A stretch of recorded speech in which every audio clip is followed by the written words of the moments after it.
بسم الله الرحمن الرحيم وبه نستعين إنه خير ناصر ومعين. Assalamu alaikum wa rahmatullah. Today I want to speak about a very important topic, which is the occasions in which Amir al-Mu'mineen Ali alayhi salam was named, or better to say appointed, as the successor of Rasulullah. And they are direct and indirect mentioning of Amir al-Mu'mineen involved in all of these occasions. So why should we recount all of these occasions? It is very important to answer this question, because our Sunnite brothers usually try to counter Ghadeer by saying that this event, which is of course a very big one, is the only occasion, only event that Shia people claim Amir al-Mu'mineen was named as the successor of Rasulullah by Rasulullah, and let me add this, by Allah subhanahu wa ta'ala. So they try their best to find counter arguments, as they believe, for the event of Ghadeer. So they go on and on by providing different excuses, just like this very weird excuse that wali here means friend, someone that you love. Man kuntu mawla, Father Aliyun mawla. Mawla here means that Ali is the person that I love him, it is said by Rasulullah, and you people should also love him as well. This is the interpretation they provide for the event of Ghadeer. It's not the time nor the place to go through this excuse, because it has been answered quite a few times. So let's go to the purpose of this program and speak about the different occasions for naming Ali as the successor. The very first occasion is the invitation of the clan, or feast of the clan, or it is said Hadith Yawm al-Dar, or Indaru Ashirat al-Aqrabi. These all refer to one occasion, one event of the early years of Islam, that is the starting point for Rasulullah to openly invite people to Islam. You know, for 3 years Rasulullah invited people to Islam secretly, by presenting Islam to people, individuals, not for a crowd, big crowds, or openly in the streets or near Kaaba. But after 3 years, by revelation of this ayah, فَاسْتَعْ بِمَا تُؤْمَرْ وَأَعْرِضْ عَنِ الْمُشْرِكِينَ, Allah subhanahu wa ta'ala orders Rasulullah to openly invite people to Islam. But it is a very good lesson for us. But he wanted to start this movement, this very big invitation by his own tribe. So he went to his clan, invited them to his house, and on that very session, he spoke about his mission by openly telling them that I'm the prophet of Allah subhanahu wa ta'ala. So there are a lot of details regarding this feast, like, you know, it was 2 sessions. The first session was interrupted by Abu Lahab. I'm not going to cover this because it's not the point. We want to speak about this part when Rasulullah invited everyone to Islam and tried to convince them that he is the prophet of Allah subhanahu wa ta'ala. Then this sentence is very important. Then he said, now is the time for anyone who wants to be my supporter, because if anyone starts to support me right now, right in this session, he will be my wasi, and he will be my successor, of course. So everyone fell silent. No one spoke.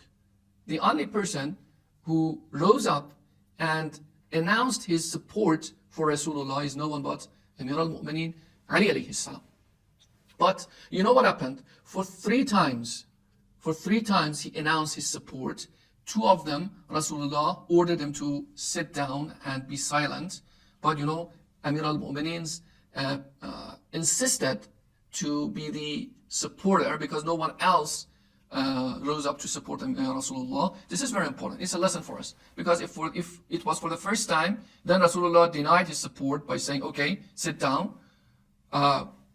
Most of the regular people would be annoyed and upset by saying, oh, no one supported them, and he's just going to deny my support. Most of them would be annoyed and stop supporting, especially when you consider the age of Amir al-Mu'mineen, who was only 13 years old. So this is very important. Amir al-Mu'mineen announced his support for Rasulullah 3 times. And at the 3rd time, Rasulullah accepted his support. He wanted to show the crowd that no one of you were supportive, and it was only Ali who supported me in this mission. So, what did Rasulullah say? He said, so Ali is my wasi, Ali is my supporter, and Ali is, of course, will be my successor. So don't let them fool you by saying, oh, Rasulullah only announced Ali at the event of Ghadeer. No, it actually started way before that, at the year 3 of his invitation, a year 3 of his mission, in Mecca, not in Medina, because in Mecca it wasn't even started. The movement of Islam wasn't even started. Rasulullah started his movement by first announcing Islam to the people, to his tribe, then announcing Amir al-Mu'mineen as his sole supporter on that time, and of course, his successor. These two are very important facts to take into consideration when it comes to speaking about the successor of Rasulullah. It shows that Rasulullah, every time Rasulullah had the idea of succession in mind. It wasn't something to say, oh, so Rasulullah wasn't thinking about his succession until the time of Ghadeer, as Shia claim. Of course, it goes way back.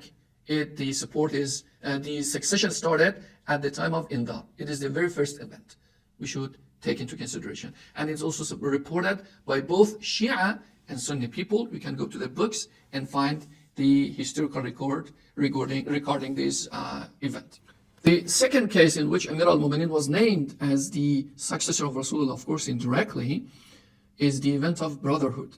You know, when Rasulullah migrated to Medina, it was the starting point of a hukuma, a government in that city. But the city was very chaotic and in the state of disorder, because we had Muhajirin, we had Ansar, we had the Jews, and we also had different tribes surrounding Medina. And of course, Ansar, who invited Rasulullah to Medina, were with two branches, Aus and Khazraj, two tribes within Medina, the major tribes. And the funny fact is that before that, they were in war for about 100 of years. So they were tired of this war, and they were looking for a solution for peace. So that's why when they went to Hajj and found Rasulullah and his invitation about Islam, they found him a very suitable leader for their society to bring about peace to Medina.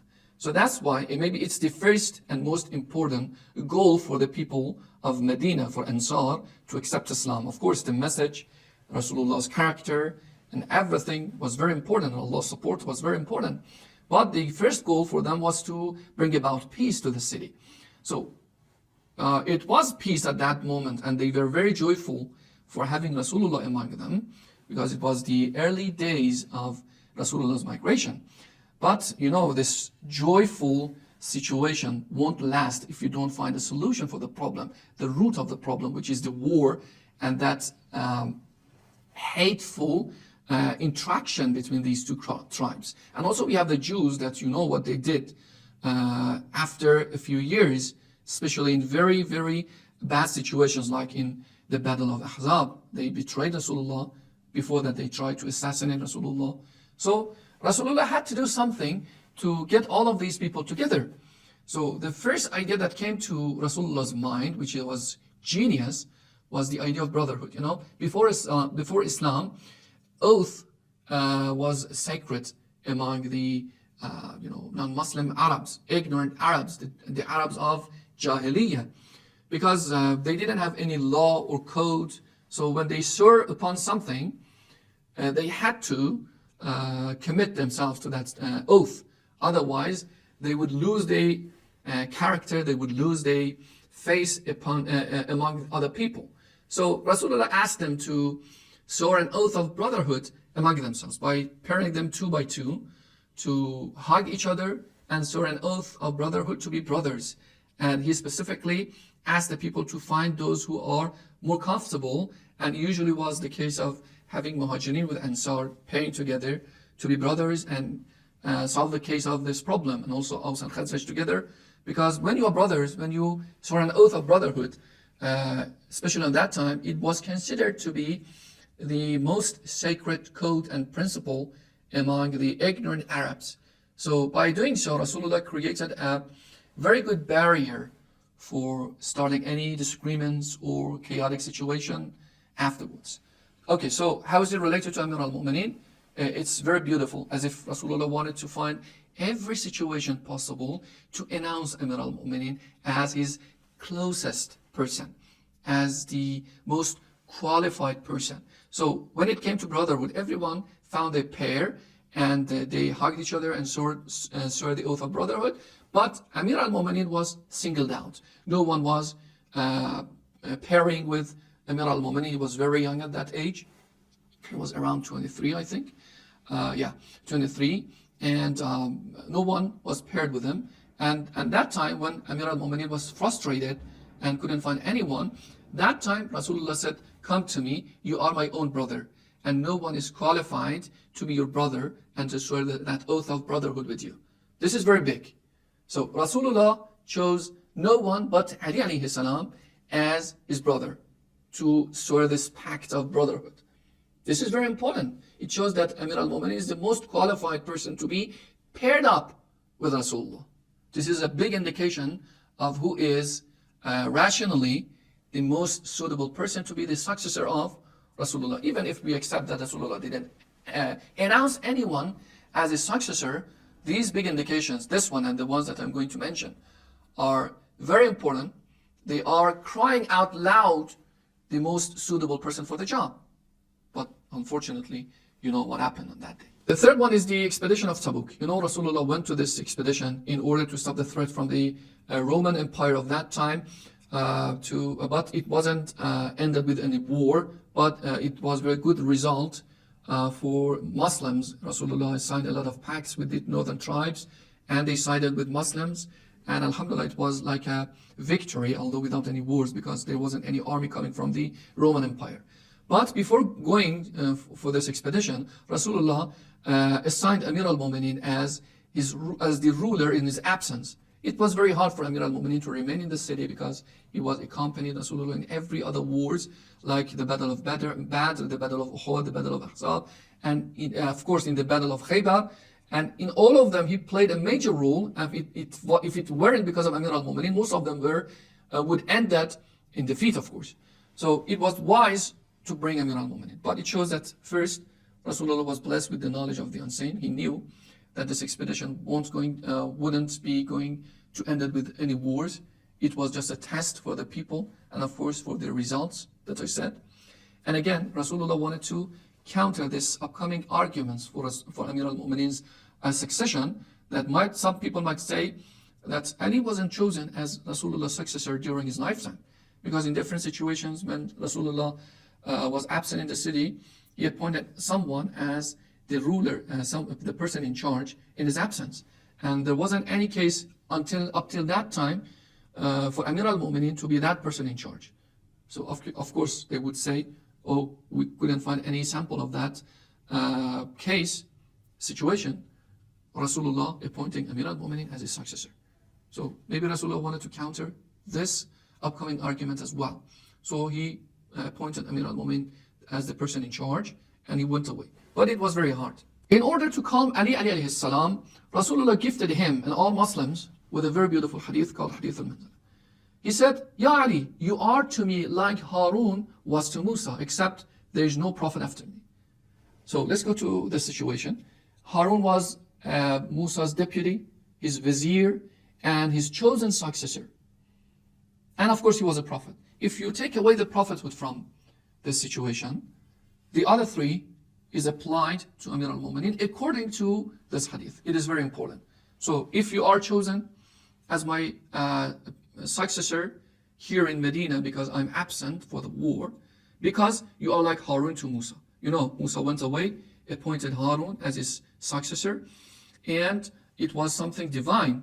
The successor was chosen by Allah subhanahu wa ta'ala. The same case applied, the same principle applied here to Amir al-Mu'minin as well. Ali was chosen as Rasulullah's successor according to hadith and according to this comparison between him and Harun to Musa for Rasulullah. The fourth case is the event of Mubahila. It's a very big event. It is celebrated among Muslims, especially Shias. And you know the story. The people from Najran came, the Christians, they came to argue with Rasulullah. Rasulullah refuted everything that they said. And when he found them adamant to accept Islam, he suggested the idea of Mubahila. So they designated a place for gathering, for doing Mubahila. You know what's the idea of Mubahila?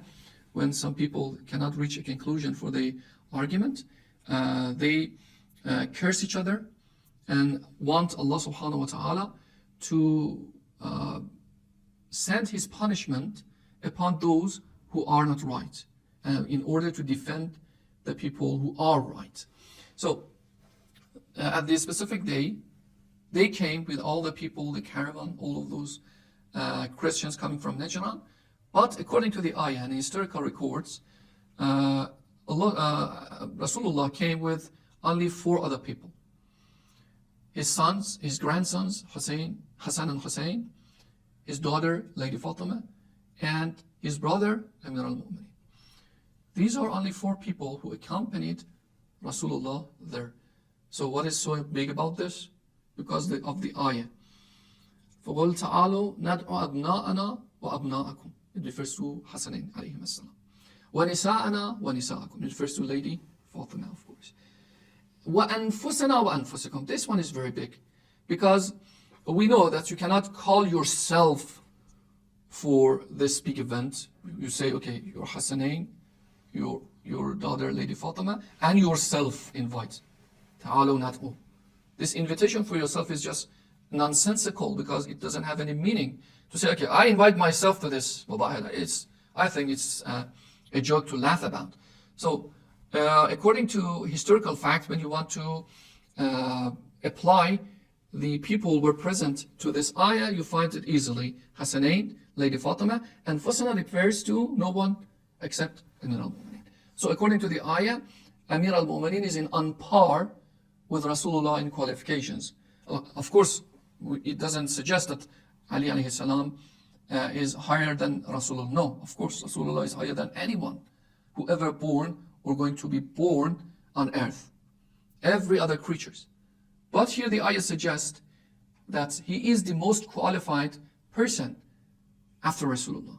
Again, if you go back to your wisdom, you can easily conclude, okay, so if Rasulullah is not around, whether it be temporarily or permanently, Ali is the good choice because of the brotherhood, because of the Hadith al-Manzala, because of the Ayatul Mubahila, and many other things. So this event is also very big, referring to Amir al-Mu'minin as the most suitable person. The 5th case is the Yemen expedition. You know, Rasulullah sent Amir al-Mu'minin to Yemen to sort out the affairs, and when he came back with his companion, they complained about Ali's leadership because he was very strict and he wouldn't budge when it came to good or bad. To counter their complaints, Rasulullah issued a very important hadith. He said, Aliyun minni wa ana min Ali. Ali is from me and I'm from Ali. And he is the wali of every believer after me. How can anyone express Ali's high status better than this? Rasulullah is comparing Ali to himself. Ali is from me and I'm from Ali. There is no difference between us. And he is the wali of every believer after me. Ya Allah, can you find any more specific and explicit sentence than this? How can Rasulullah express his feelings? How can Rasulullah express his intentions for Ali being his successor? This is very big. The last case that we are going to cover today is the hadith of pen and paper, or hadith al-Ghatas. You know, a few days before Rasulullah's demise, he was suffering from a very severe fever and everyone was gathering in his room. When Rasulullah woke up, he found the situation very suitable to issue another hadith that was like his will. So he said, bring me a piece of paper to write you something that you won't go astray after me because of that. But, you know, everyone knew Rasulullah was about to say something about his succession. So some people who were present in that session said something quite offensive towards Rasulullah. They said, he is hallucinating, he's delirious. So leave him be. Quran is enough for us. So when that person, that certain individual, you know who I'm talking about, said this, there was a big disagreement between the companions. And they were about to draw their sword. Rasulullah found this noise quite discomforting. So he ordered everyone to leave. And he couldn't issue that hadith and write that will in public. But when there were a few people who were the closest companions, he started to speak about what he had in mind. He spoke about the 12 Khalifa, the 12 successors after him. He named them, and this hadith is present in the books of Shia. But of course, it is absent in the historical records of the Sunni people. And we know who he was about to speak about. It was Amir al-Mu'mineen, Ali alayhi salam. Please like and subscribe and share your thoughts in the comment sections down below. Ya Ali.